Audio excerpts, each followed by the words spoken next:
we start how we start. So, thank you. Welcome. This is great. So I am Jada. This is Driven by Youth. I don't think I've ever done an opening where I introduce myself. So maybe I should change that. But anyways, we're here with Jordan Reyes.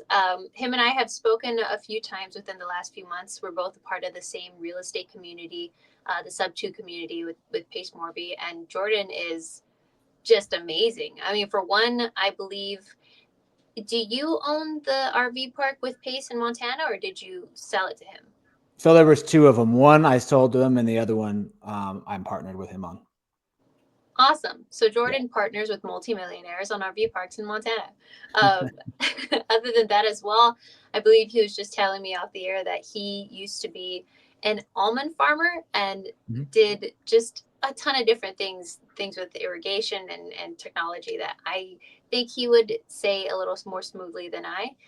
But from then, he went into real estate and not, like he was saying, not the typical wholesaling into single family, into multifamily kind of route. He just went, all right, farming, irrigation, all these different things, ag tech. Now I'm going to do new development to create an office for myself, which is one of the wackiest ways that I've heard of getting into real estate. Just going as difficult as you can, which is hilarious. So, if you can, give the bird's eye view. Who are you, Jordan? What do you do? Yeah. Hey, thanks, Jada. Yeah. So I'm a real estate investor. I just like talking to people, right? I like solving the problems. I always find myself in unique situations, trying to help and solve unique problems. But yeah, so the way I got into real estate was not the most straightforward path that most folks take. Most folks, are learning about it and then they're wholesaling and they're getting into it and kind of like this financial freedom. For me, it was kind of a roundabout way. I got started in real estate. Um, originally coming out of school, I worked for Frito-Lay and absolutely hated it. So if anybody's working for Frito-Lay, I feel your pain. But I always knew that I wanted to do something more for myself, for my family, right? And so I was always looking for a way out. And so out of that, we started a well drilling company. So we bought some equipment and started drilling wells. That led to irrigation design and some irrigation work. That led to some pump work and water wells, obviously with pumps. And then that led into me starting an ag tech company. So we did, like, think of a, Vivint or a smart home, but we just did it out on farms and ranches. So we worked with large growers, citrus and tree fruit and nuts and all of that stuff, grapes. And I also was farming at that time. And it was about that time our company was kind of growing, and I was looking for some office space, or what I thought that's what I was looking for. I didn't know anything about real estate. Called up a friend of mine and I said, hey, I think I want an office. I think we should. I hear people talking about it. Maybe we rent it out. Maybe we do whatever. And he's like, I don't know the first thing about commercial. He had flipped some homes. And so that's kind of where we left it. And I was like, oh, well, I guess that was the end of that real estate journey. He calls me back a week later and says, hey, I've always had problems in new construction and development. Like, would you want to partner? And I said, yeah, that sounds fun. Again, not knowing what I don't know, but I have shiny object syndrome, if you couldn't tell. And so we jumped into it, and that was in California. We probably did 30 or 40 projects, all new Wow, construction, single family, smaller multifamily. But that's how I got into real estate. that's so crazy. And so, what do you do now? Are you still just doing new construction? So pandemic hits. We were in our biggest projects at that time. Little painful, right? We had. I still remember what that was like. So we were building a 22 unit apartment complex, and I had signed for the bid. I had signed our lumber package bid, and it was like 150 grand. So I signed, and it was like that next day, the distributor calls me and he's like, hey, that bid is no longer good. It's like 350. And so that was like our first, like, oh, what are we going to do? So there's some hiccups, we'll say, some road bumps. And so at that time, I had moved back to Montana. And so then I thought, okay, well, I don't know what's going to happen. I don't know how long this thing's going to last. I don't want to be in new development where it's 8, 10, 12 months for us to complete a project. I want to do quicker deals, maybe some fix and flip stuff. So I kind of pivoted a little bit to more fix and flip. Problem is I knew I had the construction background, and so I picked all the projects that were basically like teardowns anyway. So we did more fix and flips, and then it was about a year ago that I got into creative financing via the RV parks. That's how I got into sub two. That's how I got into creative financing, which is another kind of crazy story. Wacky way, yeah. Yeah. Just going straight into like the weirdest things. That's so funny. Yeah. I don't know anybody other than you now that would learn creative and then go, okay, time to buy an RV park. Well, yeah. So the way that happened was I had been in a couple other mentorships and was really trying to learn multifamily. Like that's where I saw all the big money and was trying to figure out that path. Again, at that time though, and still even now, you have these really compressed cap rates. Things were trading at 3 or 4 caps, and I couldn't figure out how people were getting deals, how they were getting the deals to work. Mm-hmm. So I see an RV park that's advertised at like a 6, 6.5. And I'm like, well, that's much better than a 3. So let's see what happens. So I ended up offering on that park and was turned down because they said, oh, well, we just sold one at a 4 cap around the corner. And I said, okay, well, I thought this was going to be a little bit different. Turns out it's not. Like, I guess I'm out. So that happens. About 3 or 4 months go by. They don't sell the park. So the broker then calls me back and says, hey, are you still interested? We still have it. I say no, because I'm not interested. And he says, well, we may have another park that could be bought together. And so that started the dialogue. And I said, well, if they're going to do, creative finance, because I had now, by this time, I had watched some videos, I had talked to some people, and I had kind of had an understanding of creative finance. And so we go down that path. And so I'm talking with the broker, and he has no idea about creative finance. And so I am coming in pretty uneducated, and I'm trying to educate him, who's then trying to educate the seller. So it was just it was a little bit of a mess, but nonetheless, what happened was we go back and forth for about a month. I get an LOI signed, and I'm like, man, this is awesome. It's a $5.5 million deal, $500,000 down, 4% interest. And I'm excited about it. And then I realize I don't have $500,000 and I don't know where to find it. Um, so, and then I was actually headed to a sub 2 meetup. That was in Bozeman, Montana. Okay, yeah, And yeah. so I literally get this LOI back signed in the car. I get out. I'm like, well, I don't know. We'll just kind of hang out and just see whatever happens. I'll figure it out later. So at that time, Pace had driven up in his Airstream. And so everybody's talking. It's not a big gathering. There's probably, I don't know, 40 people or so, 50 people. Oh, that's small. Nice. And he's like, this is how easy it is to raise capital. And so we're talking about that. And then he says, I was just telling so-and-so, I can't remember who he said, I have to stay 45 minutes away because I can't find a place to park. And that's what Montana is just tourists all over the place during the summer. So he was staying like 45 minutes away.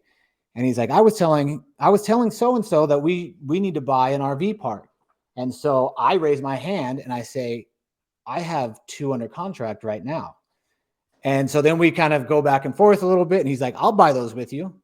And I was like, man, this is like, I want to be around these people more. Mm-hmm. I think that happened, like on a Wednesday or a Thursday. I joined sub 2 like the very next day. And then that weekend, I took Pace through the RV parks. And then fast forward, we ended up selling one and then closing on the other one. Man, that's amazing. That is so cool. Yeah. Okay.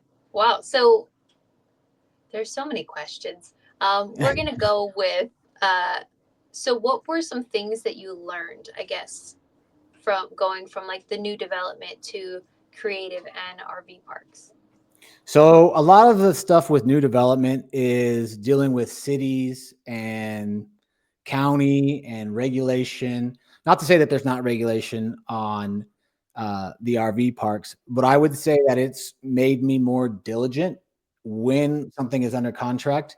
We have another RV park under contract right now, and a couple of weeks ago, I met with the seller and the broker, and I brought up. So we're doing our due diligence. I bring up, I can't even remember what I brought up, something about septic or something about the design. And the seller had no idea. So I bring this to their attention. We hang up the phone. The broker immediately calls me and is like, hey, I just wanted to let you know, like, they aren't, you know, they didn't have those records, but you are the most diligent person I've ever met when it comes to due diligence and looking at these parks. And I was like, well, that's all I know. That's how I started. And we had to get through all the red tape, and we dealt with, like in California, the Bay Area, which was an absolute Oh nightmare to God. get anything through. So that's just kind of what I'm used to. And so I would say that, like, that's probably the biggest learning is kind of in the due diligence and being able to navigate what those plans and permits and things like that look like. That's probably the biggest learning and transition that I could bring from the new development side. Dude, that's awesome. That Yeah. I don't even know about permits and zoning and planning and all of that. So you are such a huge helpful hand if anybody's partnering with you. Yeah. Would love to partner with more people. It's always fun working together. Yeah. And so why did you choose, I mean, other than the our RV park that it kind of just fell on your lap ish, um, why do you continue to do RV parks rather than multifamily, like focusing solely on multifamily or focusing solely on like single family? Yeah, I mean, we still do some of those deals. We just closed one last week, kind of a hybrid single family, co-living, multifamily deal. We have a couple other ones that hopefully will close in the next 2 or 3 weeks, single family. But I think a lot of the reason that I like RV parks, even then, was that it was a little bit different from, again, everybody that I was competing against or going up against in a bidding war in these multifamily deals was a lot of sophisticated investors, big private money and equity firms who could trade that for lower cap rates to preserve the capital. And that's not what I was looking for. So I needed to find something that had a better cap rate, had better returns, or that we could structure a deal a little bit more creative and not be in those bidding wars. And so RV parks, I think, have caught a lot of people's attention now, Yeah. and it's starting to kind of you see the rise. More people are talking about it. More people are getting into it, but there's still a tremendous amount. I would say that's probably like the last frontier, if you will. You know, people have run through multifamily. They've kind of run through self storage. They've done the single family thing, right? And so a lot of RV park, even now, is mom and pop owned, Hmm. maybe not as sophisticated. They don't have all of their books dialed in. So it's just an easier conversation to have. And so that's probably the biggest reason why I continue to focus a little bit more on RV parks. Nice. And for those that may not understand, like, oh, well, why would you want to buy from a mom and pop that doesn't have the books all organized? Why do you buy? Why is that the one that's a little more alluring to you? That's where most of the opportunity is. So now we can change the dynamics of the park. We can put in best practices. We can change, like I said, change the culture, right? Because a lot of those mom and pop ones are they may have owned it for 10 years. It's more of a passion project. They live there, and we kind of come in with a little bit more streamlined operations, SOPs, and like, hey, you need to use this software, and here's what all of the things that we need to track. And are you, the one of the first things that we looked at was on the first RV park was where it was listed. And so, I mean, there was still a ton of stuff that I learned. So like they weren't listed. They had cabins, but they weren't listed anywhere. They weren't listed on What? Airbnb. They weren't listed on VRBO. They were listed nowhere. So you had to go to the Jeez. website and then find out. But it's like if you're in an RV looking for an RV park, you're not going to go to the website to find a cabin. How would you even know what the website is? Right. So that was a big learning curve. There was also a very big learning curve when it came to the actual people that you employ or that run the operations. I had no idea there's full websites dedicated to campers. Work campers is what they call them. And so they will literally, it might be a husband and a wife. Husband kind of runs maintenance, wife will run the front of the house. And they might have some small kids, but they'll be there for 6 months or a year, and then they're on to the next park. They're like, oh, I want to go to Montana. So they'll find a park to go to in Montana. Then they might be, hey, I want to go to Arizona. So they'll travel, and then they'll do that same deal in Arizona or New York or Colorado, wherever. And so that's also a different dynamic that I wasn't aware of before getting into RV parks. That's so interesting. Yeah. Yeah. Oh, I love creativity. I love. I think I was looking at this Instagram post the other day of some gentleman that I know. He's a flipper now.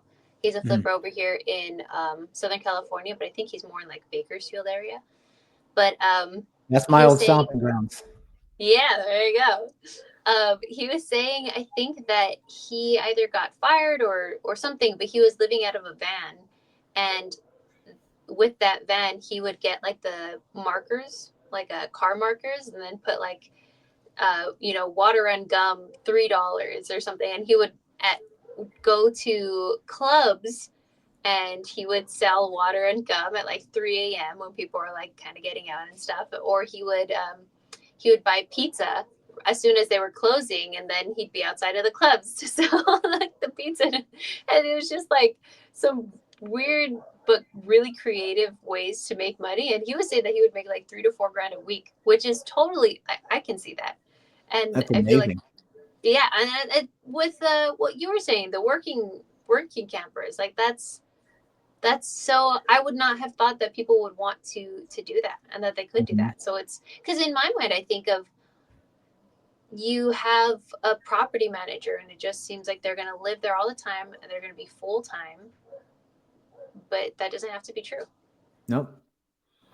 You put up one post and so it might, like I said, it's a family that wants to spend a season in Montana or wherever in Texas, and there's Facebook pages and full websites dedicated to those people, because it's a win-win for them too. They get to travel, they get to see somewhere new, they get to be somewhere different, and so it's a whole experience for them. Man, that's awesome. Yeah. Wow. So what kind of advice would you give to investors that are starting in real estate or starting in RV parks, or I am just going to say real estate in general. I feel like that's easier. Yeah. Somebody asked me this the other day, and it was more, and they're in real estate, and it was more framed around like, hey, how do you get over the hurdle? Mm, And I for me, I told them, like, I've been broke before. Like it's not like, if I had to go back, it's not going to be that big of a deal. mm-hmm, Right. So it's a mental thing. It's just, and for me, like, I just, again, having shiny object syndrome, I just kind of jump in, and then I'm like, oh, well, I'll figure it out. Right. I had no idea how we were going to buy an RV park, but we figured it out. I had no idea how we were going to do new construction projects, but we figured it out. uh-huh, Right. You don't have to have all the answers before, starting down that path. And I think that's probably where most people get caught up isn't just in the analysis. Right. mm-hmm, yeah, So being able to kind of get past that, you're going to make mistakes. Nobody has ever done anything without making mistakes. no, And it's just being okay with making those mistakes and then graduating to bigger problems. mm-hmm. Oh, that's cool. Ooh, here's a question for you. Yeah. When has there been a time where you let fear stop you or hold you back from an opportunity? Oh, that's a good question. I don't know that I can really think of a specific time. Um, I mean, I've certainly not done deals because I was fearful, but that is kind of granted. Like after I run the numbers and things like that. Yeah, Um, Outside of that, like I said, most of the time I'm jumping into something and then I'm figuring it out. that's Now, awesome. I will say that doesn't mean that it's always the best project, right? Or that we always make money on a deal. I mean, we typically do, but not maybe not what we thought we were going to do, or it's a longer process, or it's more complicated. Um, but usually, I don't let that stop me. I usually That's just get into the situation and I have to figure it out. dang. That's what I thought your answer was going to be, just based off of what you were the previous answer. So I was just like, oh, I want to see if there's like one thing. Boom, man, you go, Jordan. And I love what you were saying. You're like, I've been broke before. I know how to handle it because um my parents, before I was born, I know that they were like kids and they were homeless. Everyone's like 18-year-olds living out of their car. Um, and so for me, they've shared so much about their experience. And my dad is very meticulous on planning, and he's like, oh well, I can have this system like if I have to live in my car again. And so he shares a lot of those things, so I'm almost not even afraid if I had to be homeless. As long as I have a car, I'm like, I'm good. i don't Yep. I don't think I'll be in that position ever, because I just have people that I know would take me in. But yeah, it really takes off a lot of that fear and Mhm. worry, which is amazing. Yeah. Yeah, for sure. You know, when you've gone through it or when you kind of don't have a fear of it, now you can go and maybe maybe be a little bit more risky. Maybe Hmm. take that extra chance. But again, it comes back to a mindset thing, right? Yeah. And it comes back to getting over the fear. That's the biggest hurdle, right? Nobody, especially in real estate, there's a lot of dumb people in real estate, and so like anybody can make money. It's just getting to the point where you can give yourself permission to fail Hmm. or to make a mistake and that it's going to be okay. It's going to be a learning lesson. It's not going to be a failure. It's only a failure if you quit, right? Yep. So as long as you don't give up, you'll be all right. Damn. I love that. Oh, Yeah. that's awesome. Thank you for joining me, Jordan. This was fun. It's nice to learn a little bit more about you. Yeah, for sure. So, what are you looking for right now, or what can you help people with, and where can people find you? Yeah. So if somebody was needing help on a deal or wanted to sell or wholesale an RV park or anything like that, a larger commercial deal, you can reach out to me on Instagram at the Jordan Reyes. And I would say the thing that I enjoy the most and where I am now is I don't enjoy any of the paperwork, any of the kind of the day to day operational stuff. Mm. And so that was probably my biggest hangup. The only thing I like doing is talking to people and structuring deals. That's like literally it. And so now I have people that I work with that kind of fill those gaps for Mm. me. Um, so and then in turn I can provide more opportunity to other people. And so now I'm able to help more people structure a deal or to get their first deal or something along close that tough seller, help them understand or how to structure it. And that's what I like doing. Nice. That's cool. That's such a visionary brain. Yeah, I know. Right. I know it. So I assume, especially with the name on your StreamYard as well, so it's at the underscore Jordan underscore Reyes at Instagram. Yep. Perfect. Awesome. Well, thank you so much. Any last words? Let's do some deals together. Love it. Cool. I think that's perfect. All right. Thanks, Jordan. I hope we will talk very soon then. Yeah, you bet. I appreciate it. Appreciate you. Bye.